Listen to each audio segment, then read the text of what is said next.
Hi guys, welcome back to Ask Africa, where we explore stories that shape our continent.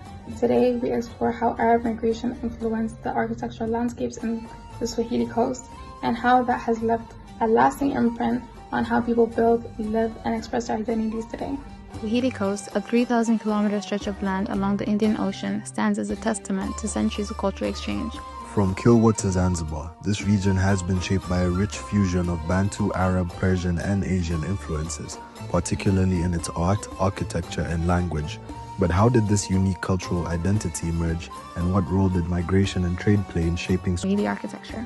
Swahili culture is indigenous to the coastal Bantu-speaking people, but its evolution was deeply influenced by centuries of trade and migration. By the 8th century, the Indian Ocean had become a thriving commercial hub, linking East Africa to traders from the Middle East, Persia, and even China. Goods like gold, ivory, and spices were exchanged for textiles, glass beads, and ceramics, fostering a lasting cultural exchange that reshaped the identity of the Swahili people. The arrival of Persian and Arab traders further transformed Swahili society. In the 10th century, the Persian Prince Shirazi ruled the Kilwa Sultanate, which controlled much of the eastern coastal strip.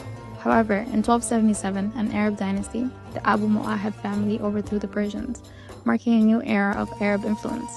This was later disrupted by the Portuguese invasion in 1503, which left an imprint on the Swahili coast but failed to erase the deeply rooted Islamic traditions that were already established. The influence of these centuries of migration can still be seen in Swahili architecture, which blends Bantu building techniques with Arab Islamic aesthetics. As more and more Muslim merchants settled along the coast, Islam took root in Swahili society.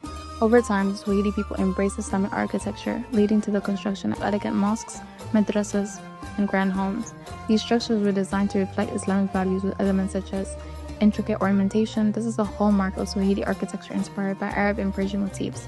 Central courtyards, borrowed from Islamic design to enhance privacy and airflow, more commonly found in residential design. Narrow and winding streets. This is a feature of urban planning that offers shade from the tropical sun while encouraging close community interactions.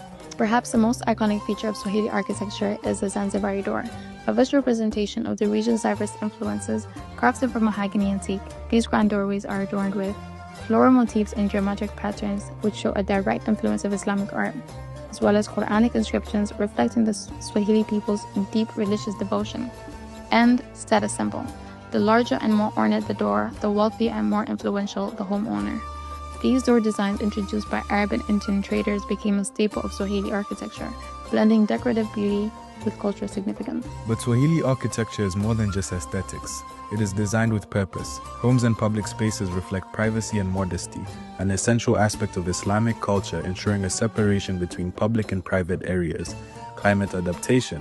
Courtyards and thick coral stone walls regulate temperature, keeping interiors cool in the tropical heat. Community-oriented layouts.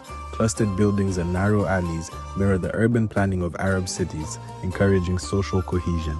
Swahili architecture stands as a permanent testament to centuries of trade, migration, and culture fusion.